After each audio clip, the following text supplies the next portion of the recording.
We've got three panelists today who are all experts in both XACML and attribute-based access control, and they're ready for your toughest technical questions. They can also speak to implementation and management of an ABAC rollout. So let me introduce our experts. First of all, your host and moderator will be Gerry Gebel. He's the president from Axiomatics. He's joined by Erik Rissanen, the Axiomatics CTO and the author of the XACML standard. And third, last but not least, we've got David Brossard, the VP of Customer Relations here at Axiomatics. So Gerry, I'll turn the floor over to you.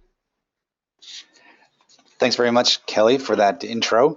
And thanks to David and Erik for joining us today, and for everyone in attendance. And as you just said, Kelly, we're taking a slightly different format today and really opening up the floor to the audience to ask questions all during the session. And we have some in the queue already that we've received, and we'll start with those. And we'll be watching the Q&A box online here to see your questions as they come in. So I'm going to start out with just a little bit of preamble here, just to set a bit of context. And one of the things I wanted to show is sometimes amusing to look at some of the timeline associated with the XACML or XACML over a period of time. And I thought the first interesting one to point out is the Sun open source XACML toolkit, which was released way back in 2003. Of course, the work on the XACML OASIS standard started before that, but there has been so much derivative work from the Sun open source toolkit, I thought it was worthy of mentioning here. Version 2 of XACML was ratified in 2005, so that's already more than 10 years ago now, again showing the maturity of the standard. And then Erik had some kind of issue here. He decided to volunteer to become the editor for version 3 of XACML, again way back in 2005, and we have to thank him for dedicating so much time to that work, along with the many other technical committee members on the XACML technical committee. Shortly after, Axiomatics was founded, so you can see Erik was starting on this standard working before the company was started. In 2007, there was the first interoperability demonstration for the XACML standard, and that was hosted at the Burton Group Catalyst Conference. There have been several other interoperability events hosted since then, but that was the first one back in 2007.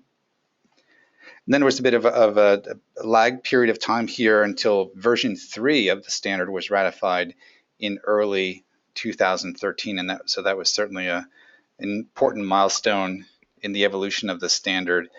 And then more recently, the introduction of the REST and JSON profiles were introduced and have reached committee specification status, and that's actually one of our questions later on. We'll ask Erik to explain the different levels of progress or milestones in the standard making process. And also I'll point out here that our other panelist, David, is the author of the JSON profile for XACML. All right, a couple other basics about the standard. It's important to note that there are different components here within what we call the XACML standard. One is a reference architecture, that is all the different components that you hear about, the alphabet soup, the policy enforcement point, policy decision point, administration point, information point, and so on. There is the request response, not protocol, but scheme, I would say. This is the format of how an application or a policy enforcement point asks a question to the policy engine. And then the response is also in a standard format.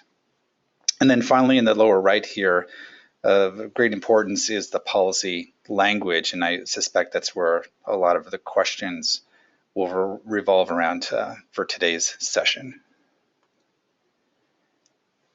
And furthermore, looking at the documents that are published by the technical committee, there's primarily the XACML core specification document. This is where the policy language itself is explained. things like combining algorithms, functions, data types. All of that information is mapped out in the core document. And then many of the profiles are published as separate documents, actual PDF documents. So these are around things like export control, intellectual property protection, multiple decision profile, and so on. So there are many of these profile documents published at the OASIS website. And we'll start out then with some common basic questions that we hear quite frequently. And this is where I'll start to bring in our panelists here. And as I mentioned, Erik, I'll ask you maybe to explain a little bit about what is the process to actually get some either core elements or a profile through the standardization process at the OASIS Technical Committee. Can you explain that a bit? Sure, Gerry. So OASIS is organized around technical committees. So any OASIS members can form a technical committee, and each technical committee have a charter for some goal that they want to produce. In the case of the XACML technical committee, it was to produce the XACML standards for authorization. For the standards, there is a standards track whereby the committee people, the individuals, members of the committee, they produce a working draft. There's an email list where there is discussion about the technical topics, and we have bi-weekly phone meetings to discuss technical issues. As the technical committee agrees on the results, they can vote the standard through a few stages. It becomes a committee draft, and after that it becomes a committee specification, and at that stage it has to wait until 3 organizational members attest that they have successfully used or implemented a profile, and after that it goes to OASIS-wide vote among all the OASIS organizational members to approve it as an official OASIS standard. And that's it. That's it, but that's an important process that there's so many review steps and a lot of collaboration that goes on during that process. So, all right, great. Yes, I forgot to mention there is a series of public reviews where the general public can comment on the drafts as well. Right, in addition to the obviously the committee members' comments that go on earlier in the process. Excellent. Well, how about David, if we go to you for the next question here. I didn't point this out earlier, but of course, XACML is an example of an attribute-based access control, or ABAC model here. So can you share with us what kind of attributes can be used in deployments and what you often see when working with customers? Sure. So as a matter of fact, when it comes to attributes, you can use pretty much anything you can think of. Usually you'll find that people think of attributes in terms of user attributes, such as the role of a person, their department, their location as well, be it the location they're assigned to or their current location. But it could also be attributes about the resource they're trying to access. Are we dealing with a medical record? And if so, is it a medical record that belongs to a person that is assigned to a doctor that is located in a given hospital? And then you can also add resource attributes of the action. What is it the person is trying to do? Is it viewing or deleting or approving that particular document? And lastly, what's interesting with attributes is that you can also express context information or environmental information, such as time of the day, IP of the user, risk scores. So, Gerry, as a matter of fact, with ABAC, with attributes, you can pretty much express anything so long as you know where to find the value for that attribute. Excellent. And then the next question really extends on that. So what kind of functions can you perform on these attributes? And I think you would agree that string and integer functions are probably the most commonly used. But can you describe some of the built-in functions into the XACML standard? Sure. So in the XACML standard itself, you have something like 19 different data types, if I remember correctly. Most of them actually come from the XML standard. So you have things like string, integer, double, boolean, URI, and many more. As it turns out, the data types that are usually used are string and either integer or double, a numerical value, and potentially boolean. And on those data types, you have a long series of functions. Erik, correct me if I'm wrong, but I think it's something like 300 plus functions that you have available. The most common ones that you'll see people use are comparison functions, and typically the equal function, the greater than function, less than function. There are more advanced ones like regular expression functions that you could use, or mathematical functions like the plus function or the division function. But generally speaking, customers tend to stick to the comparison ones. It makes for easier policies, easier to read and easier to write. Excellent. Thanks for that setup. And now we'll go to some of the audience questions that were, excuse me, that were submitted prior to our webinar here. And I'll add the reminder that any additional questions that you have out in the audience, please do put them in the GoToWebinar panel, and we'll address them as we go along here. So this first one is from Martin, and I think Erik, I'll go to you first here. So he mentions the interoperability characteristics of XACML, and that's certainly a benefit of using any of the identity management standards. But can you give examples of where we've needed this kind of interoperability in practice with the customer? Erik, can you start with that? Yes, we have several customers who want to enforce shared enterprise policy across business units or applications to make sure that, for instance, it might be export regulations which apply to the whole business. And in these situations, it's useful to have a standardized language which all the business units and the applications can reuse the same policies, which might be drafted by domain experts in collaboration with lawyers. So that allows you to reuse the investment you made in these policies and sharing them.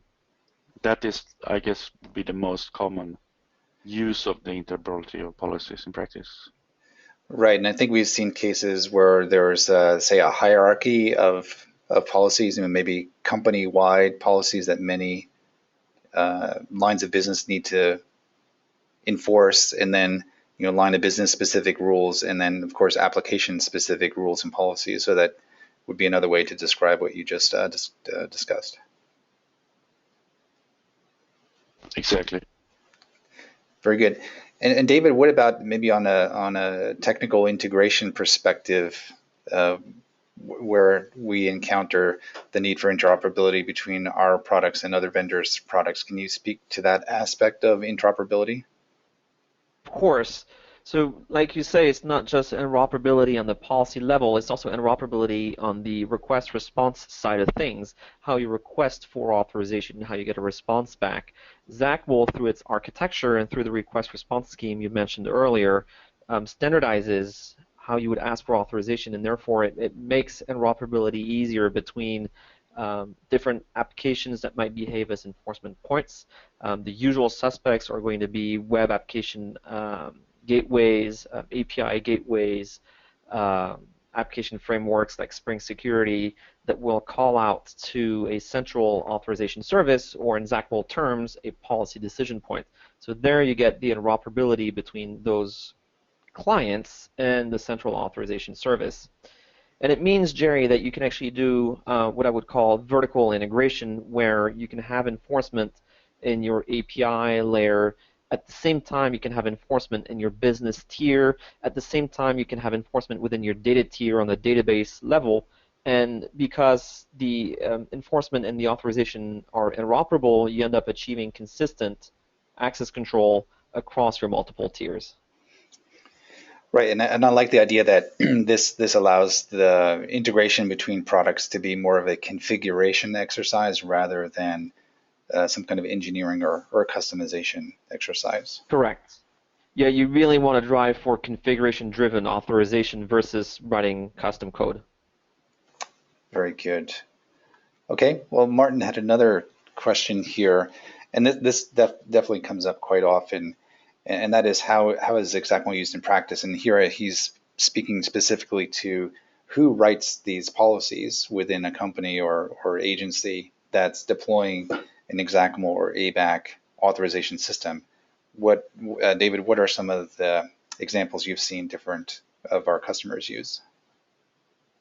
So in larger deployments and larger organizations, you typically tend to have a central IT team responsible for the authorization solution, and in that case, you'd have either architects or business analysts within that team that would be responsible for writing global authorization policies. So these would be the employees that do the policy authoring. At the same time, you would also typically have different application owners and different business analysts within those application teams that would write their own local policies. So you get a bit of both, if you like. It depends very much on the size of the deployment. Yeah, and that also points to a need for different kinds of stakeholders, right? Because you just mentioned where you've got potentially some centrally managed, maybe from infosecurity managed policies that are widely applicable across the organization, but then of course the domain specific rules for a particular business application or set of business applications. You're right. So as a matter of fact, what we've done over the years is we've developed different authoring tools that are aimed at different audiences. So for instance, we have a little plugin called the Alpha plugin for Eclipse, which is a free plugin, and we really developed it with wrote it with developers in mind. So an application developer, as they develop their app, would also write the authorization policies using the plugin. So that's really for those developers that belong to the application teams. At the same time, we also developed a web portal that is really aimed more at those who want the higher level picture and those who want to manage the entire deployment. So that goes back to the central team rather than the individual application owners. Right, and I'll also point out here that this is often a topic of training that we do, that David, your team primarily does for customers. You know, both teaching them about the policy standard itself, but also how to use our tools and to provide this kind of guidance as far as, you know, who should be on the governance team to manage policy lifecycle within an organization. Yes, indeed. Yep. All right, good deal. Martin still has another question here for us. This time, Erik, I'll start with you. And here he begins also a common theme of comparing RBAC or role-based models to ABAC or, of course, attribute-based models here. And he has some opinions about advantages of administration, but his real question really is about how do we review the permissions of an ABAC model. You know, it's quite flexible, quite powerful, of course, but he's thinking that maybe it's harder to review the access permissions within an ABAC model. Erik, can you tackle this one first, and then we'll see if David has some comments as well? Yeah, sure. I would argue that ABAC offers advantages over RBAC in terms of visibility and transparency. With ABAC, you get your rules separated from your attributes, which really are the properties of users and resources, which determine which rules apply to these resources and users. So you get all the information there to be able to determine what kind of permissions apply in a system. That can be a little bit harder to do in role-based access control because the roles might be hidden in application code, so it can be difficult to know which role checks an application performs in its code. We obviously, some tooling is needed to compare user attributes or resource attribute against the policies to determine which policies are applicable for those situations. And There is something we have offerings available for managing reviews to have this visibility of who can do what. Yeah, that's a good point. It's certainly a question that we do get from a lot of customers. While I agree with you that we are on the same page of that ABAC has a number of advantages. However, a lot of the tooling around governance in the industry is still role or group focused. So I'm glad you brought up that we're addressing this with some new tooling so that access reviews of XACML policies can be done much more easier out of the box than in the past. David, did you have any thoughts to add to this? No, I think Erik summed it up pretty well, because now you get to play with the primitives, with the core attributes that matter. The access control policies become more meaningful. We've seen many times that users, to tackle a complex authorization challenges, they end up creating additional roles, and those roles, they lose the original value. You no longer know why role X underscore 123 underscore SAP underscore whatever. You no longer know why it was created. It's really hard to understand the value of it. And many customers say that when they do access reviews, that they do that for their own employees, and that each employee has hundreds of roles, and it's really hard to know whether they should approve it or not, so they just blindly approve the assignment. With ABAC, because the policies are more meaningful, because the attributes are the basic attributes of the user and the resource, the access reviews become more understandable and easier to process. Yeah, and you just reminded me of something, David. I'd say it's actually possibly because typically the ABAC or XACML rules have more business data within them. So you actually have more visibility and transparency into that business application than you certainly would from just a RBAC perspective.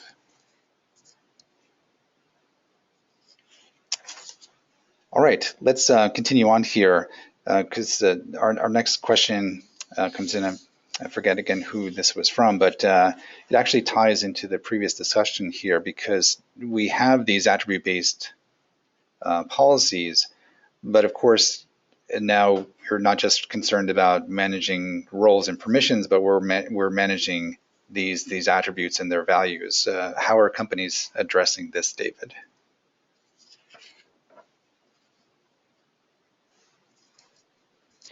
Yeah, so it's actually an issue that already exists in RBAC. Whether you do role-based access control or attribute-based access control, you do have to manage your attributes correctly.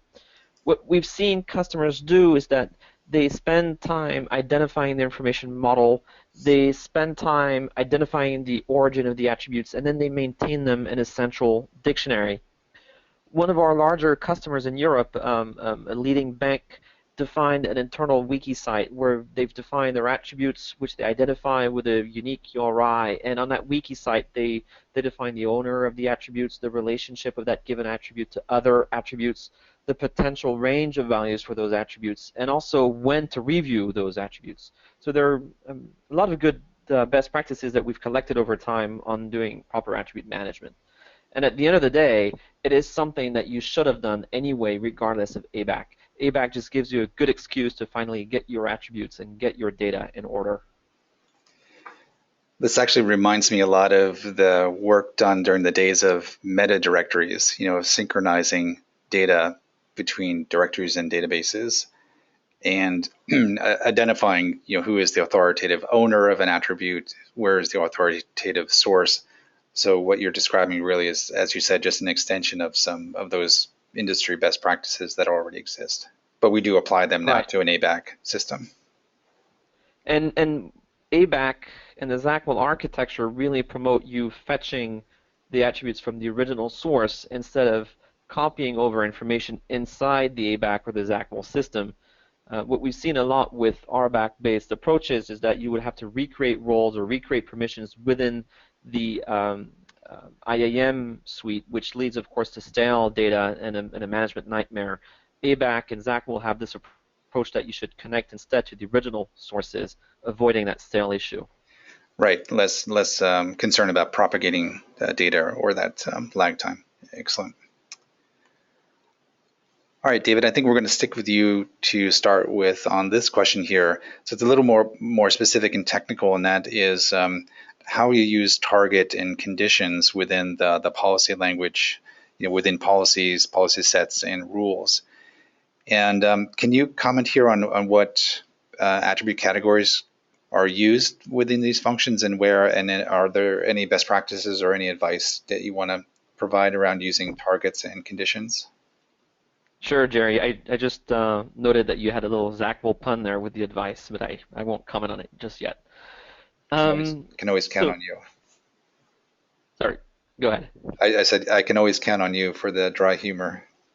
In the XACML language, as most of you probably know, you have policy sets, you have policies, and you have rules, which are the three structural elements within the language, and each one of those can have a target. The target is used to essentially route the request to the relevant rules within your policy language. Within a target, you can use any number of attributes of any category, it doesn't matter, and you can combine those attributes with and or statements. But in a target, you always compare an attribute to a value. So for instance, you would say within a target, role is equal to manager, and action is equal to view, and resource is equal to medical record. You could use other functions as well, so long as the function is a Boolean function. So typically, a comparison function, equal, greater than, less than. Now, in the policy language, in XACML, conditions only exist within rules. So rules are the only element that can have conditions. And conditions are a bit like a target on steroids. They're more powerful. Within a condition, you can compare two attributes together. So you can build relationships. Imagine that you have a requirement that says that... All right, can you hear me? We lost you just for a second, but we can hear you now. Can you hear me? Yes. Okay, I think I dropped for a second. So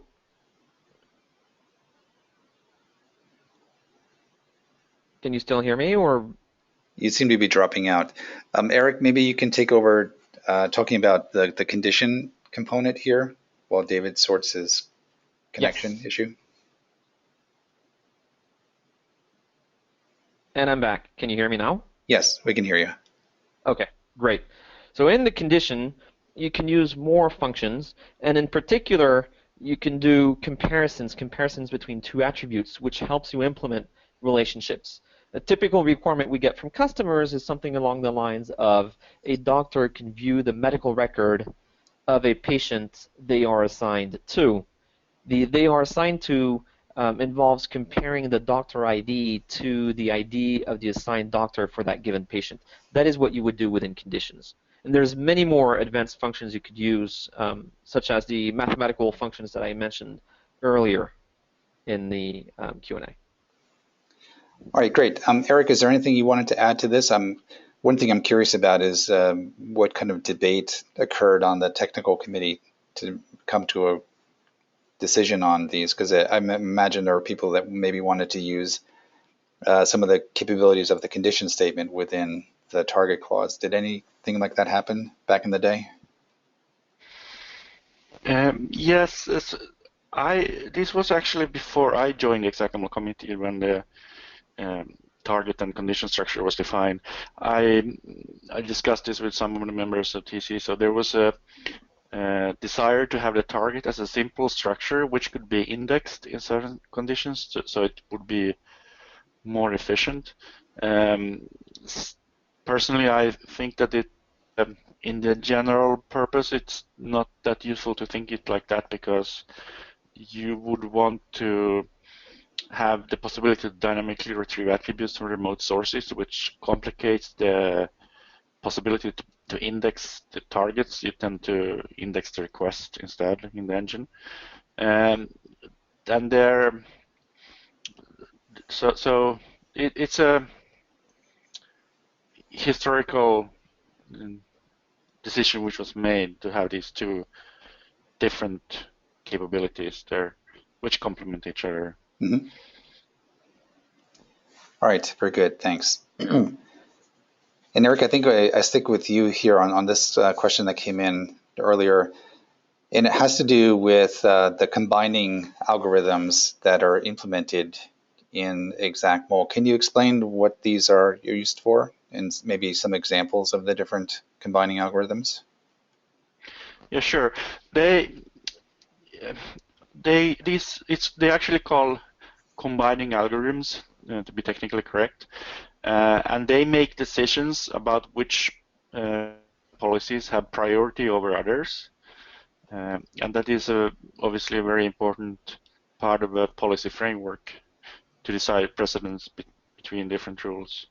And there are about a dozen or so, I don't remember the exact number now of these, which cover different requirements. For instance, there is something called deny overrides, which says that among a set of rules, if there is at least one rule which is denied, then deny this, and it's only permit if there is no rules which are denied. Permit overrides is the opposite of that. There is first applicable, which chooses the first decision among the rules, which applies to the request. And using these, they're pretty straightforward. Using these, you can model different requirements and different precedents between your rules. You may have, for instance, that some law may override a permit decision. So in that case, you would use deny overrides when you're combining these two rules into a joint policy set. Okay, very good. And does this have any impact on performance? Can you comment on that? I imagine that might be the case in some examples. You know, for example, I wouldn't say there is. For example, if you have a deny override for maybe you have 10 rules that are going to fire. If I have the last one in the list, which is most frequently a deny, is that going to impact my performance, or should I put that particular rule at the top of the list? Does it process in that kind of order? I usually advise to not worry too much about that. Rather try to organize your policies so they're easy to work with and easy to think about, because performance usually isn't a big problem anyway, because the number of rules you have usually is not very large, and the rule execution itself is pretty quick. It's very efficient. But yeah, in certain situations you may have that. So if you have identified performance bottlenecks, you can look into changing the order to see whether that can make improvements. Mm-hmm. One other aspect to this discussion, though, to this topic, is I sometimes hear from people that they want to do policy deconfliction ahead of time. You know, that their expectation is that there should be no conflicts in the policies that you've defined. But of course, in XACML, that's not true, right? Because you could have certain actions that are allowed, say, during business hours that would be denied after hours. And so naturally, you're going to have one rule that's a permit and the other rule it's a deny. It's just a matter of the time of day at which one gets triggered. So just to confirm what you were saying here, this is what the combining algorithms do. They set the precedence for the final result of the request evaluation. Is that right? Exactly. Another point here which comes to my mind when you say that is that XACML always requires a combining algorithm when you have several rules or policies. So a syntactically valid XACML policy set will always have it built in, defined for all situations which rules apply. So this is something that comes very naturally when you write your policies, that you have to define the priority. So you can't really get, in a sense, there is no inconsistency or conflict among the policies. You're always forced to define that when you author your policies. Right. Okay. Very good. All right. Next up, we've got a couple questions from Bernard. So maybe David, I'll start with you here because he's asking about some advice around policy modeling here. You can see his example is, a cashier is not permitted to approve a loan, right? That's just something that's not in their functional responsibility, but some request comes in from a cashier to approve a document that in this case is for a loan application. So can you describe how you would approach, authoring the policies, and then what would the interaction with the application be, when it submitted this kind of request? Yes, it's a good question, and to begin with, I'll just start by saying there's no one and only good answer. There's many possible answers depending on the business, depending on the entire set of policies. You could start by writing application-centric policies. That seems to be the one that works the best. When I say that, what I mean is that you would have alongside one another a policy that would deal with the loan approval app, with the bank account apps, so on and so forth, which means that when the request comes in, can John Doe approve document X, you would ask that within the context of an application, and it would route it down that particular policy. That's one way of doing it. And of course, below you could have object-centric policies. So it would deal with a loan object, or a bank account object, or an insurance claim object. In this case, we would have figured out that the document here in the request, document X, is indeed a loan app, and we would have gone down that path.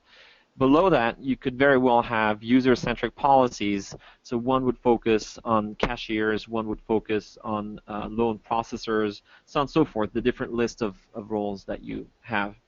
Now, sometimes you actually reverse that order, Gerry.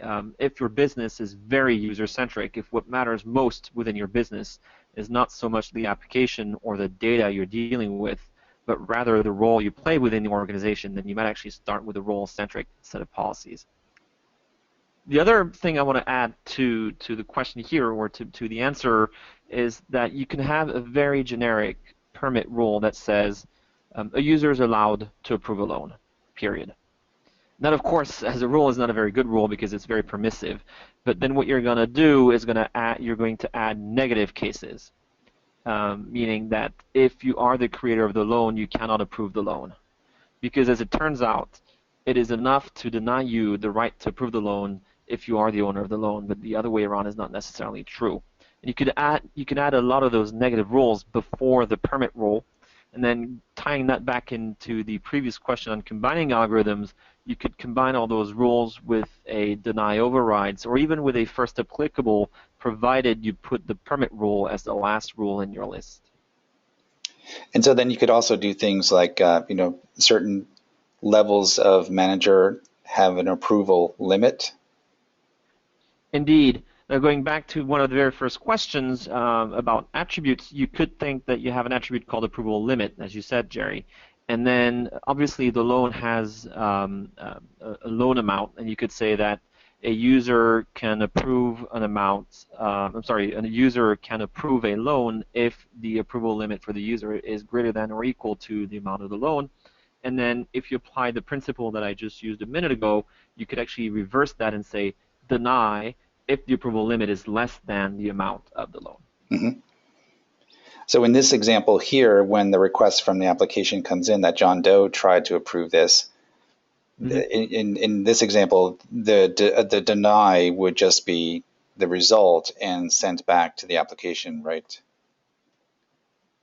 Yes, correct. The response would be deny, and something else you could do is also add advice. An advice is an additional statement that you can have along with a decision. So the advice could contain the reason for denial, which can be very useful in a UI or in a user experience flow, because it's very annoying not to know why you cannot do a given operation. So here you could say deny, and oh, by the way, I'm denying you because the approval amount, your approval amount is not enough. Right, and then maybe you could even add a statement to redirect them to their manager or to some kind of request portal so they can request a higher approval amount. Correct, yes. So so that's an interesting separate topic of discussion. We can just comment briefly on it. Sorry. So you can send back a lot of useful information to the end user, but of course we always have to balance that with the security of the application, because you don't want either internal users or other attackers to try to social engineer and get around some of these rules and policies. Yeah, and that's where you see the difference between different types of customers. In the defense or the government verticals, you would have a fail-safe and approach, and an approach where you reveal as little information as you need. In that case, you would never return the reason for denial. But in consumer-facing verticals, retail verticals, for instance, you would want to give as much information back to the user so you can help them progress through whatever they're trying to do. You're trying to be as helpful as you can. Right. And a follow-on to this question, a follow-up question came in, excuse me, the GoToWebinar panel here, and that is, does this response, the deny in our example, does it go to the policy enforcement point and then to the application? Can you speak to a little bit of that technical or lower level flow of the data? Sure. So the way it works is the PEP is an abstract concept. Depending on what it is you're protecting, your PEP is going to be of a different form factor, a different nature. If you're dealing with APIs, for instance, which is one of the areas where ABAC plays extremely well, you're going to have an API gateway that sits in front of the API. Therefore, the API is unaware that authorization, or even authentication for that matter, is even happening. The API gateway will intercept the business request, and the business request could be to approve document X, to use the example on the slide. The API gateway would be responsible for converting that into a XACML authorization request, send it off to the authorization service, get the response back, extract the decision from that response, whether it's a permit or a deny. So the flow goes back to the PEP to answer the question more specifically. And then the API gateway could also extract additional statements, the advice or the obligations. Now, when the PEP sees a permit, that's pretty easy. It's going to let the original business request go through. When it gets a deny, it needs to decide what to do. It might actually just interrupt the flow. It could return a custom page, many different options available. And of course, to use your example, Gerry, where you could reroute the user, the API gateway could also reroute the message to another page or another endpoint to notify the manager about what's happening, as an example. All right, great. Thanks for that. I think Bernard's got one or two other questions here. This next one talks about more of the life cycle over time, right, of maintaining the policies, because yes, certainly when you onboard an application, you'll create some set of policies, but while they're relatively stable over time, obviously sometimes you do need to make changes. Now in this case here, he's talking about where, say, branches are closed and maybe you open other branches. He doesn't say that here, but and then some staff are moved around. Maybe they're redeployed to other branches or different roles, or of course some might leave. And then a second example is that maybe a bank product is retired, and then there's some other similar but different product with maybe different attributes or characteristics. So, David, can you talk a little bit more, about this sort of life cycle of maintaining the policies? And I think it also calls out some, the worthiness of really planning ahead when you're modeling the policies to begin with when you're bringing a new application online. Yes, that's true. I'll consider the two examples slightly differently. The way they're written, the first example sounds more like an attribute management issue. What's really neat with ABAC is that when users join or leave a company or a department in a join or move or leave process, you don't need to update the policies. So let me give you an example or a comparison. The traffic laws in any country can change, right, Gerry? So the speed limit in Arizona could change from 65 or 70 on the highway down to 50. It's not because the speed limit changes that you're going to change your driver's license. Conversely, if you lose your driver's license, they're not going to change the traffic laws. Well, here it's the same, right? The policies are the traffic laws. You can change the policies if your scenarios change, but if you lose your driver's license, if you lose your attributes, you're not going to rewrite the policies. So there's two things happening there. On the one hand, it's the attribute management, making sure that the users have the right attributes and the right attribute values. On the other, it's making sure that the policies do reflect the reality. So the first example relates to attribute management and attribute governance. The second example relates to adding or removing policies to cater to new services or new products in this particular case. But even so, example number 2 could be seen as attributes. You could imagine that you have a global rule that says that a user can access a product if the user is assigned to that product. That rule will always be true no matter how many products you deal with. Right. Does that make sense? Yeah, I think so. But let me follow up a little bit here, because I think that also applies to the first example. So I think the way I would answer this is you don't want to have policies that are specific to every branch, every bank branch. Correct. So you know, that's a variable in the policy. And so if the rule is that, you know, tellers can process deposits for the branch that they're assigned to, that would apply if you have 10 branches or 1,000. And, you know, banks are always opening and closing branches, but in that case, you would not change the policy. As you said, as long as the staff are assigned to the right data, and that goes to one of the prior questions about attribute management. But you know, because you are reliant on you know, the staff being properly assigned, but then you know, the policies remain stable, and so that's a great you know, a characteristic for lower, you know, ongoing cost of ownership of the ABAC system. Right, so you always want to elevate your policies and write policies in terms of higher level attributes, in terms of meta attributes, you could almost say, instead of going down to the specific items. So instead of writing a policy about Bob or about document 1, you would write a policy about managers and sensitive information. Right, okay. It seems time is going by pretty quickly, so let's move along here. And maybe I'll ask Erik this question, because it's similar to the review question we had earlier. You know, when auditors want to check policies that have been deployed in the ABAC system, is there a way that we can test things like separation of duties that are actually implemented properly? Erik, can you take this one? Yes. So I would actually think of this as 2 separate phases. One is obviously the auditing of the system which is in place and it's operational. You want to see what kind of data is there, who has been assigned to which attributes, which resources have which attributes, and so on.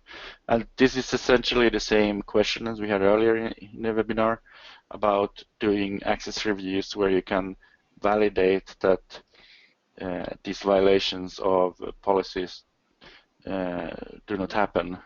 But there is also the possibility to perform analysis of the policies themselves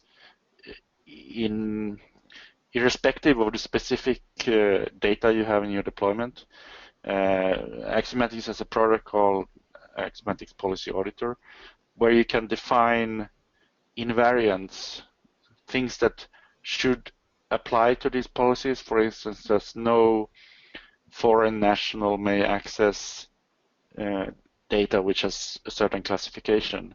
And you can actually analyze the policies, whether there is any situation, any kind of attribute assignment, any kind of data that would possibly lead to that kind of situation based on the rules. So you can do both like pre-analysis and post-analysis. And obviously you can search through audit logs of what actual access is being performed. Right. Okay, that's a good distinction, because you actually said 3 different things, right? One is looking at the logs of what did happen, so you can, of course, do forensics analysis and discovery of what did happen in the past. But for policy analysis, you also said there's 2 different ways to think of it. One is independent of any data, so it's you know, just analyzing the structure of the policy to make sure it's correct, and then a second to that is to analyze those policies with actual data, just to again ensure that you get the proper outcomes. So there's actually quite a bit of analysis that can be done there. Excellent. All right, what do we have next here from Jagat, if I'm saying that right? And this also ties to a question that came in over the GoToWebinar box. So can we describe some use cases, David, of integrating XACML with other standards like OAuth, OpenID Connect, and UMA? Yes, of course. Different scenarios, as a matter of fact, Gerry. The first one I can think of is where OAuth or OpenID in particular are used as authentication/federation protocols. And we've done integrations with different federation solutions such as Ping Identity, where they will take care of the identity side of things, the authentication or federation side of things, and then they'll pass in the attributes they got from the tokens over to us so that we can use them in authorization decisions. And those attributes could include the authentication type, so that if you came in over OpenID Connect or OAuth, you could determine, you could have different authorization decisions based on which type of token had been used. Now, in addition to that, OAuth 2 and UMA open up interesting opportunities for us in the sense that they can carry assertions or scopes, I believe they're called in OAuth 2. And those assertions or scopes can be used within applications themselves to decide what access should be granted. So what you can do with authorization policies is that you could actually ask for those scopes and convert the authorization policy through a reverse process for those scopes, add them to the token as you go to the application. So it's a way of carrying authorization decisions over to the application. And then instead of having an enforcement point sitting in front of the app, you let the app do the enforcement itself within its own code base. That could be interesting, for instance, to determine what you want to do within Facebook when you integrate Facebook with another application over OAuth as a protocol. A more enterprise-minded example could be Salesforce or other cloud-based applications. Great, yeah, lots of possibilities there, and even with UMA, there's a lot of integration possibilities there. I think they're just beginning to be explored at this stage. But UMA, of course, being a little more newer than the others mentioned here. One difference I do want to highlight, Gerry, and I'd be keen to know whether you agree with me on that, is that XACML tends to be about the central enterprise policies or the application policies, whereas UMA tends to be about user consent, user determining what they want to allow, what access they want to grant other apps or other people on their own data. So it's about user managed. The UM is really important in the acronym. What do you think? Yeah, indeed. As the name implies, it's a specific application of an authorization model, and I think consent management is going to become a really big factor within the identity and access management marketplace here, especially as it relates to things like electronic health records. We've already seen it in financial services, and there's so many applications for that. Yeah, it's definitely a growing segment of the market. A lot of interesting possibilities there. All right, I think we've got, almost 5 minutes left here. We've got a couple other questions. If you do squeeze some more questions into the GoToWebinar panel, if we don't get to them, we'll definitely follow up with you afterwards. So there's an interesting question here that's come in, and it relates to some of the string compare functions. When you're dealing with applications across regions where you're using maybe different languages on the, say, a portal front end versus the XACML backend, and how do we deal with these kind of data inputs? Maybe I'll ask Erik, you to respond to that first. Is this something you've come across, or what thoughts do you have about that? Yeah, I actually spent a lot of time when working on XACML 3.0 to make sure it was consistent with the Unicode standard. So there are requirements that an XACML implementation normalizes the international characters. I don't know if everybody in the audience is familiar with Unicode. It allows the possibility to encode the same character in multiple ways because it can combine aspects like accents on top of other characters. So this is part of the specification, so it should give consistent results even in an international setting. I have not seen so much practical use of this, because typically XACML attributes, they have a more technical meaning. So you wouldn't necessarily have so much natural language in there, but if you would, it certainly will operate. And then just to add to Erik's statement, considering that our background is Sweden and we have very special characters in the Swedish alphabet, we have 29 different characters instead of 26 in the English alphabet. We've stress tested that particular piece of our own engine. Right, good point. All right, that was an interesting question.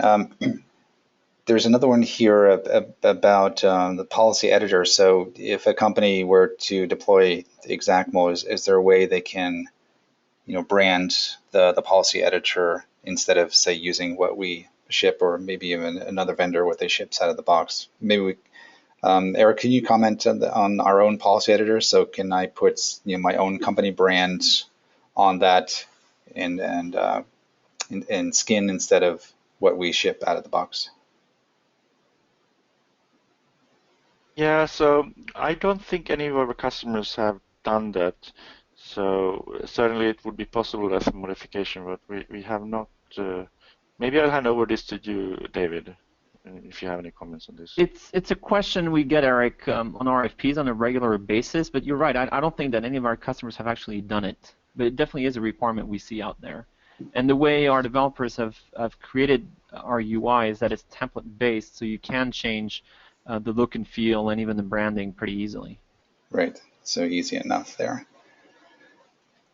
Okay, well, it looks like we're back at the top of the hour, so I think we'll close the session here.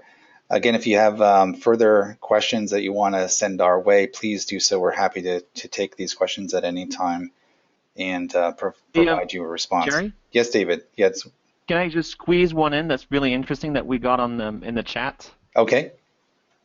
So the question is around how large companies get along with different teams who are responsible for editing parts of a policy each, and how we can assure that the fragments are put together in the right way and work together after they've been edited by separate teams. Okay. So very quickly then, the answer, and I'll let you and Erik complete, is that we do see that there is the notion of this global administrator who will be responsible for packaging together policies and making sure the priorities are the right one, applying the central global policies on top of the application-specific policies.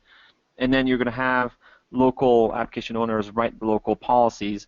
And within the UI, actually as of the version we're releasing tomorrow, you can have project-specific environments where you can only see your own policies that you can work on, and therefore you can allow for multiple collaboration. Right, but essentially it's a natural capability of the policy language to have that kind of structure. I mean, what you described is some of the tooling that makes that easier to accomplish, but natively to the standard itself, that's something that's really fully supported, and actually we see that in use all the time in customer environments. Correct. Thanks, Gerry. You bet, David. Well, we've got another question here that we've run out of time, but we'll answer that one offline. But I want to thank you both, David and Erik, for all the time you've put in yourselves personally on building out the XACML standard over many years. And thanks very much for being here today to answer these very interesting questions. And thanks very much to the audience for being here as well. And we'll see you either at a conference or in another webinar in the near future. Thanks, everyone.